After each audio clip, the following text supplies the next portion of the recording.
Hello, welcome to Local Link Hub's podcast, a show with local impact for global change.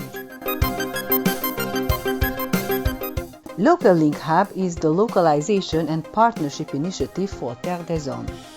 Local Link Hub is a global online platform that provides free e-learning and capacity development resources for local and national actors. Through this platform, Terre des Hommes aims to contribute to a power shift to localize aid, making the provision of aid more equal and sustainable. We support our local partners to become better prepared for future crises. This project is funded by the Samaha Foundation. I'm your host, Enikő Vas, and I'm the Communication and Content Manager for Local Link Hub, and thank you for listening to today's episode, Uncovering the Hidden Indirect Costs in NGO Funding. Let's get started. On Local Link Hub podcasts, we discuss topics related to partnership and localization. In today's episode, I will be talking with Martin Gallard, Terre des Hommes Localization Project Manager, and we'll be discussing about the indirect costs in NGO funding. Our guest is the Partnership and Localization Project Manager at Terre des Hommes Lausanne. Martin manages TDH's global strategy with local and national partners and wrote TDH's global policy on partnership and localization. His role also involves the creation of partnership toolkits adapted to TDH's local partners. Before joining TDH, he worked for several international NGOs around the world, including Iraq, Lebanon, and Ethiopia, where he acquired extensive knowledge of project development, monitoring and evaluation, and child protection. He believes that equity and sustainability are the most important aspects of working with local and national actors. Hello, Martin. It's really great to have you on this podcast. I think we all can agree that for all NGOs, local or international, money is the number one issue, which always keeps them up at night. So today we are going to discuss about the indirect costs. To be frank, I'm not a money person, so before we begin, please explain me and to our listeners what constitutes an indirect cost for an NGO. Thanks, Nico. Thanks for having me on this podcast. So indirect cost refers to a lot of different costs that international NGOs or national NGOs can have, but it's all these necessary costs to manage an organization. So it can be to oversee, for example, your operations, your policies. It's every cost that you cannot charge to one funding arrangement with a direct use. In a sense, it's all the costs related to, for example, your rent for your office, the administrative costs related to utilities. It can be everything that you need for your financial team to run, your logistics team to run, your fundraising team to run. It's everything that's around the operations and the project that you may be running at country level. They're really important for you to run a smooth operation that has everything it needs to operate. So it's not really related to a direct project implementation, but everything that's around it and all the consumptions related to these project operations. So there's plenty of examples that come to mind, but for example, the rent, fleet that you use, the salaries of all the people that take care of the administration cost, the relation with country, with the government in your country of intervention, and plenty of things like that that are not just project focused. So that's the idea of indirect cost, and they're absolutely necessary for international NGOs and national NGOs. They're opposed to what we call direct costs, as I said before, that are really just project focused, 100% operation focused. So thank you so much for explaining this. And I'll then start with my next question. What do you think? What are the structural barriers in place for these local and national NGOs when it comes to obtaining funds for indirect costs? So yeah, there's a lot of issues for local NGOs in obtaining those indirect costs. It's a very tricky topic for a lot of reasons. But what we've seen so far is, in general, direct funding to local NGO structures remains extremely low when it comes directly from major donors. A lot of major donors and global assistance goes in majority through UN agencies and international NGOs because they have gathered over the years administrative security that they can ensure to make sure that the grants and the money that are granted to them are used efficiently, and that governments and donor agencies can have value for their dollars. The problem is that smaller NGOs don't necessarily or are still growing as local agencies that can manage this money, and major donors, governments in the West or in greater countries, are quite risk averse. They don't want to take any risk with the money that they spend. It can be for a variety of reasons, but obviously there could be terrorism, corruption, diversion of funds. These are things that already exist on the field and that a lot of major donors are really afraid of. And to palliate to that, they go through intermediaries like Terre des Hommes, for instance, but also all the UN agencies that you can think of or international NGOs. And this prevents local NGOs to have access to indirect costs because they're not, in most cases, and despite a lot of great work that they do, they're not necessarily trusted to manage great funds because they don't have the administrative systems in place because of years of them being captated by international NGOs.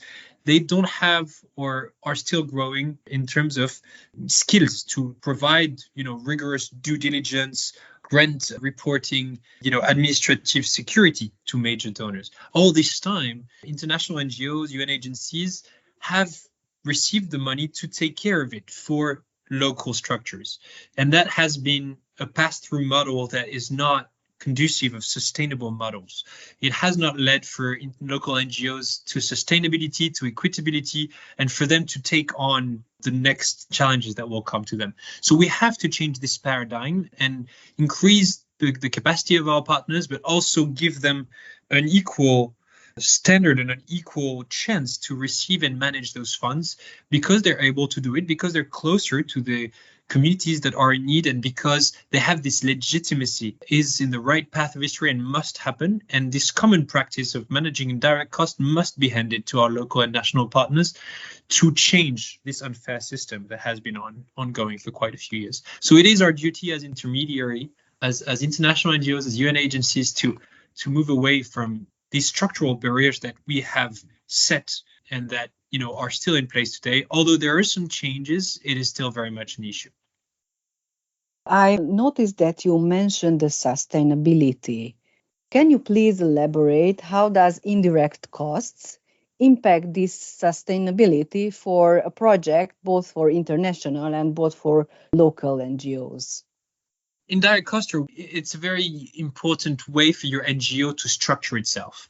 As I said before, it is something that international NGOs go after. In most of the European donor, you get around 7% of the overall grant to structure yourself as an NGO. US donors are usually more generous. It revolves around 15 to 18%.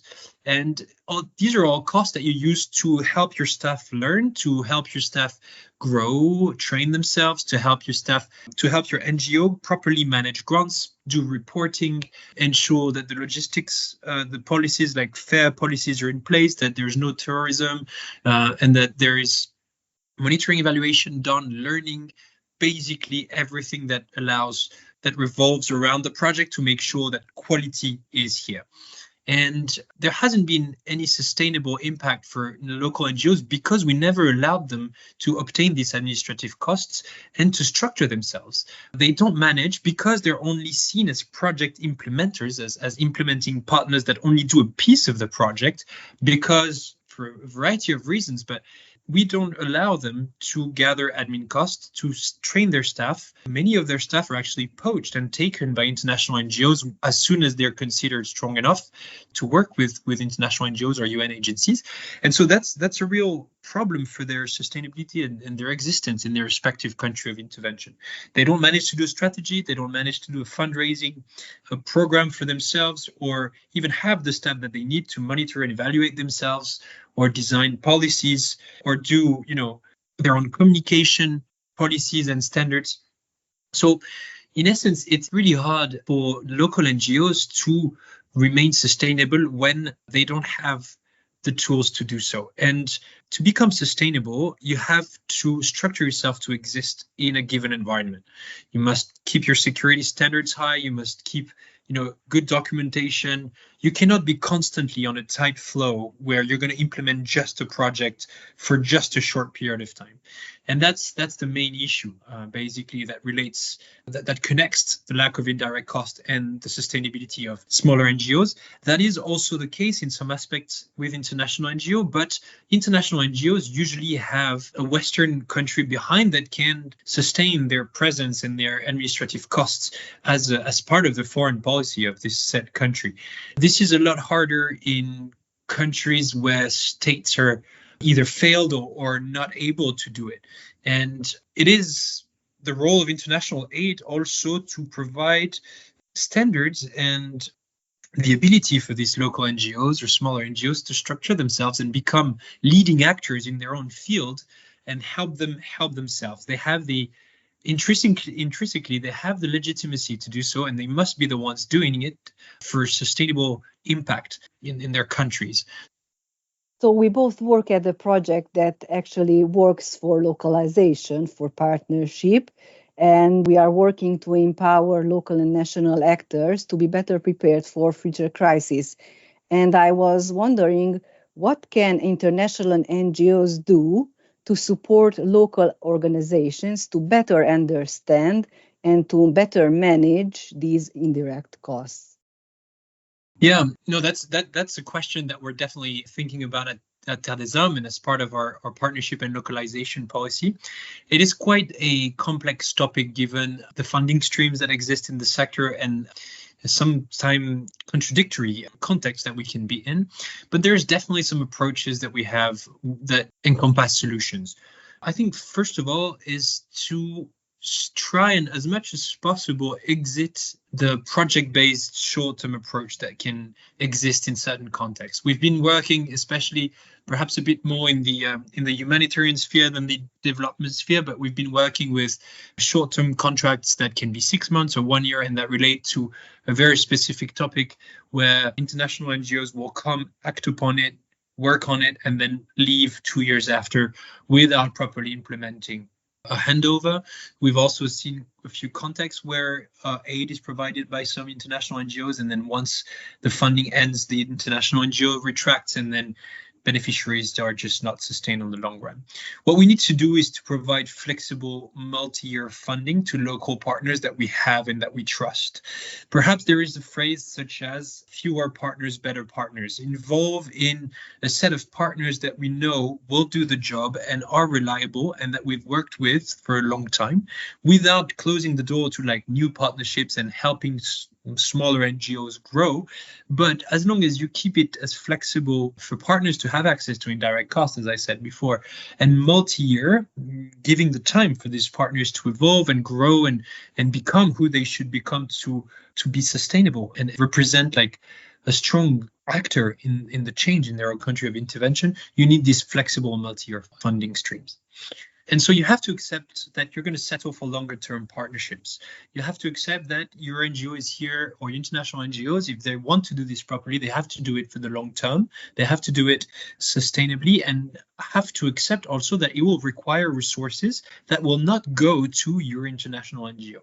It will have to be sometimes a painful decision where you will have to favor the partner that you have in country to ensure that it becomes sustainable for him to exist in that country. And this is something that goes through capacity development. This is one thing that is absolutely needed for local NGOs to become stronger and be able to manage indirect costs, be able to obtain indirect costs. There is the capacity development. International NGOs have gathered this knowledge through interventions across the world, but also through interventions that are backed by headquarters and strong commitments made to donors and strong teams that are based in, London, Paris, Geneva, New York. And their abilities to create trainings, to maintain high standards must be handed over to local partners. Systematic capacity development and funding to capacity development must be gathered by international NGOs to hand over to local partners. We're talking of long-term progress, long-term support, and this is something that the sector must understand. We must step out of the short-term aspect of things and think long-term. And that is, something that will eventually help local NGO and local partners that we may have to reach and manage better indirect costs, obtain them.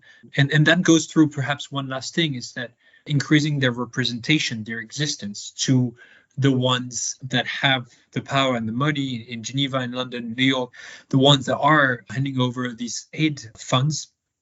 We must, as international NGOs and as intermediaries of assistance, ensure that the smaller ones, the local partners that we have, the ones that don't have access to all these cities and these UN meetings and all these donor agencies, we must ensure that they're represented, that they're valued, that their existence is acknowledged, and that their work is acknowledged, because they are the ones that are driving changes at field level. And ultimately, a lot of the success is theirs too, and it's usually not properly valued in the right places. So this is for us to do as international NGOs, to put their credit in the right place where it belongs. Can you suggest some models that could be applied to help these few selected partners to access these funds for indirect costs, perhaps? Yeah, so there's a variety of models. It is quite a complex topic also because of all the foreign policy challenges that we can think of at the moment. As you know, foreign assistance has grown and COVID has hit, and we know a worldwide context where humanitarian assistance is as high as ever. The needs are as high as ever. There's a lot of refugees and people in need all over the world, and all these crises are increasing, and there's in many countries sort of a donor fatigue as well. But there's some models that exist for local NGOs to improve. So I was mentioning it a little bit, but there is, the participatory grant making. This is one basic one, and it's been ongoing for a few years now, but it must take steam and grow. But it's basically just sharing decision making, a model where there is a shared decision making between a national NGOs and a national NGO, or a governmental institution and an international NGO, in which we have, common projects designed together, common programs designed together, and then we go to the donor or we start working together, ensuring that there is, a shared representativity, a shared interest to the project success. So this can be formed through consortium, for example, or like bilateral partnerships that can be systematic, but that's a model that already exists, that's already in place. It hasn't solved all the handover issues and all the ownership for some local partners, because as you know, some crises are just too strong for local partners to handle as well. So these are pretty specific issues that must be identified. But this is one model that works absolutely well, and that can become stronger in the coming years and be much more of a leading model. Another one is perhaps as I said, co-management is one, but working with what we call pooled funds. So pooled funding is basically a funding solution that's offered to international NGOs and NGO, but that can be co-managed, meaning that there's ownership for a local NGO of a fund that can they can govern and then can administer, and that can be directed to either a local NGO or an international NGO to be very specific to one certain context, to one piece of assistance that's needed in a given context. There's one in existence, it's, for example, the Aid Fund for North Syria, which worked quite well in addressing some very specific topics and content and providing some sense of ownership for some local NGOs that were able to work through this pooled funding and thanks to these pooled funds. And yeah, I think these are two models that can be used, but also just as a general way of doing things, there is the smart way of doing it. So like just smart indicators, but an outcome-based financing where we see very directly and explain very clearly the shared intervention between, an international NGO and the capacity building it can bring to a local NGO, and the other way around, mutually working together, where the local NGO also have things to teach to an international NGO towards a shared outcome and a shared goal, basically. And these are, I think, very interesting ways to leading new funds and working together with indirect cost, emerging models to be more equitable, to be more sustainable as international and local NGOs working together. Oh, I see that we have a lot of work to do in this field. As a final question, let's have a hypothetical situation. Let's imagine that you are a head of local NGO and you meet a fairy and you have access to the money you want to spend on indirect costs. And what's the next step? This is really up to their own strategy, but there is definitely a few things that come immediately to mind. Perhaps the most important thing to begin with is set a fundraising strategy and set up a fundraising team that will help me solidify my income so I can keep on organizing myself. So this is basically the first investment, if I can say, that I would do, because if you want to solidify yourself, to keep donors involved and maintain your operations, you must invest in what will keep you afloat as an NGO. So making sure that you're able to provide qualitative projects and that you're able to have a team that will keep the interest growing for your work, for your project, is perhaps the first thing I would do.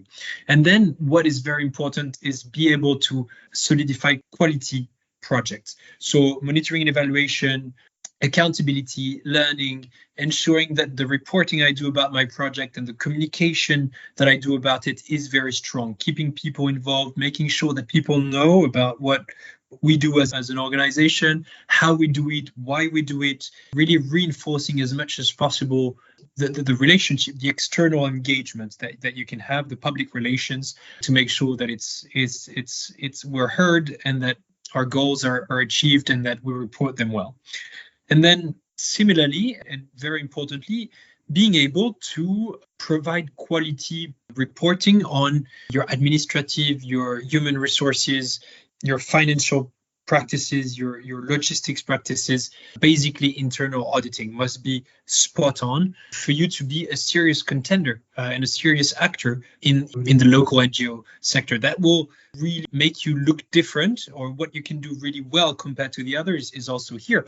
Your own organizational development is also very much one of the first mission that you want to focus on, to make sure that there's clear policies in place, that you can answer to all the donors' requirements for funding that can be applied, and that you can appear as a serious actor globally, at country level, but also globally, which means being able to have them in several languages, but essentially appear as serious as you can be. And I think this is really what will make you sustainable and strong on the long run. So these are the few orientations that I can think of immediately, but there's plenty more that are quite specific to each context, and that's really up to each their own. But yeah, I guess these are my 2 cents on the matter. Okay, thank you very much, Martin, for your time and for your really good thoughts. And for those who would want to find out more about Terre des Hommes localization policy, we will have a webinar on the 25th of April 2024, starting from 10 a.m. Central European Time. You can register for this event on our website at locallink.charthub.org.